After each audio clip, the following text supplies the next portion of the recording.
This episode of the DSP project is brought to you by PMC Ultimate Speakers and Prime Acoustic. Take control of your room.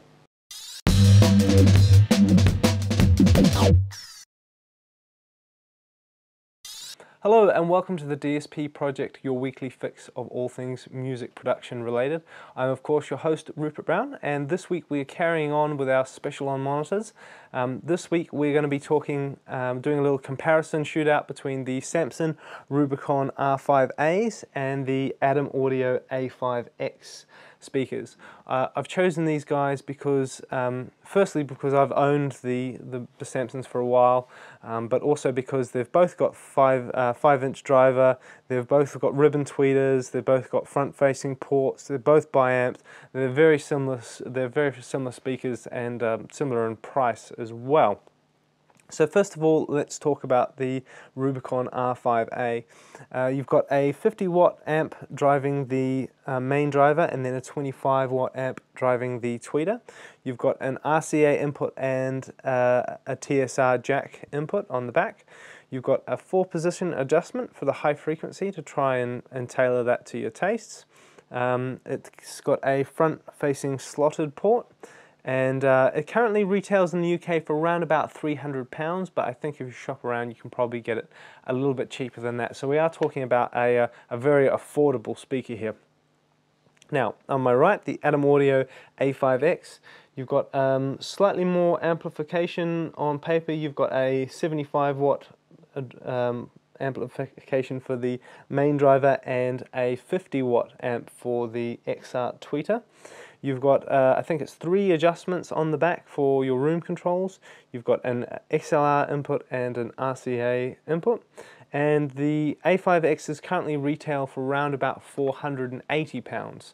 So let's have a little listen and see whether if the Adam Audio is better, and if it is better, is it £180 better?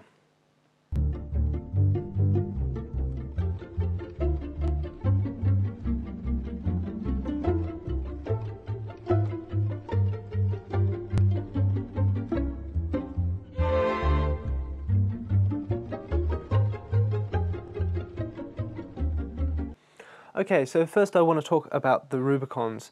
As you're probably aware, I've actually owned this exact pair of speakers, and I have done for a while, so I know them fairly well. That being said, it has been interesting bringing them in here to a different room and having a listen to them and comparing them here. First of all, comparing them to the Adams, you've definitely got more bass with the Rubicons. You hear it straight away. There's definitely more bottom end. I think that probably does come down to the fact that this is a larger cabinet, as you can probably see, compared to the Adams, are a bit more compact. So the bass is definitely more powerful and more pronounced. The high frequencies content it's fairly good. It's fairly bright sounding. And so the initial response when you first hear them is quite good. You hear the bass, you hear the treble, and that's all very pleasing to your ears. Although I have to say, I think the biggest issue I have with these speakers is in the mid-range. It's kind of a bit smeared, and I'd say the sound is almost a bit scooped in the middle. There's some information that is a bit harder to pick out. I think technically the biggest problem with the speaker is probably in the crossover unit. So where the ribbon tweeter sort of takes off with the treble and where that meets frequency-wise with the main driver, I think there's something not quite right there, which causes it to sound it's a bit flat and a bit smeared in comparison. So it is a good speaker for the money, I think. I don't think that when again you're paying £300, it is the sort of the very bottom budget end of the market, and I've heard speakers that do sound a lot worse for that kind of money.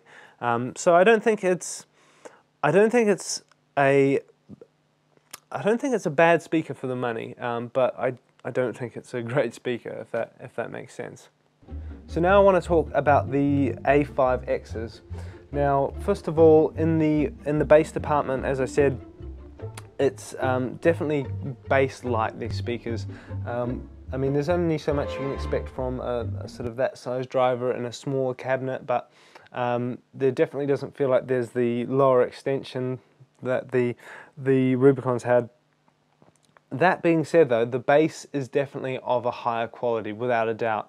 The bass on the Rubicons is quite kind of soft and round, and it's not that defined, whereas with the Adams you get a very sharp, tight bass, a lot more controlled, definitely a lot more controlled. So the quality of the bass is better, but I did have to push it, like turn it up quite loud to really hear what was going on down the bottom with sort of proper definition. Now, as for the tweeter in comparison, is light years better, to be honest.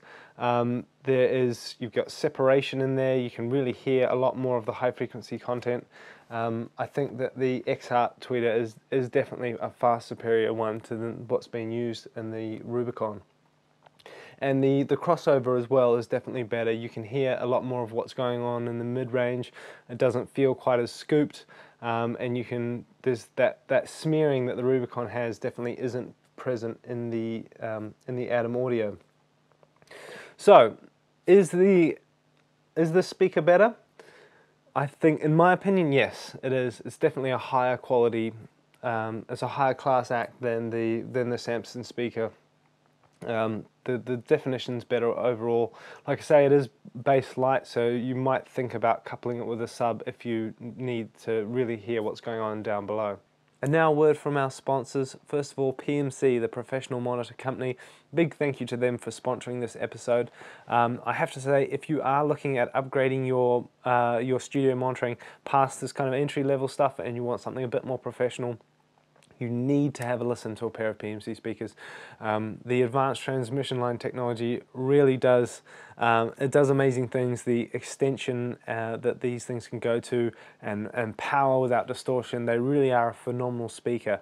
I'm not just saying that either because they've sponsored the show, but I've worked with lots of different other brands before, and PMC was my choice to upgrade out the DSP studio, and so I approached them, and they were very cool and agreed to help us out and sponsor the show. So I'm not going to tell you to go and buy them though, because you need to go and listen to them first and make your own decisions. That's sort of one of the big underlying themes of this monitor series. But yes, please do go have a listen to them. Next of all, Prime Acoustic, who make acoustic products, funnily enough, and some really great products as well. I think that they not only do they work very well, but they look very stylish and professional, and they're also affordable as well.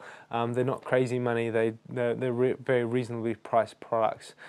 So if you haven't treated your room yet, you need to also check out what these guys do, because acoustic treatment is very, very important. You can have a very nice pair of expensive PMC speakers, and if you put it into a room that doesn't sound good, even those speakers they're not going to sound great. So acoustic treatment is very important, so please do have a look at what they're doing.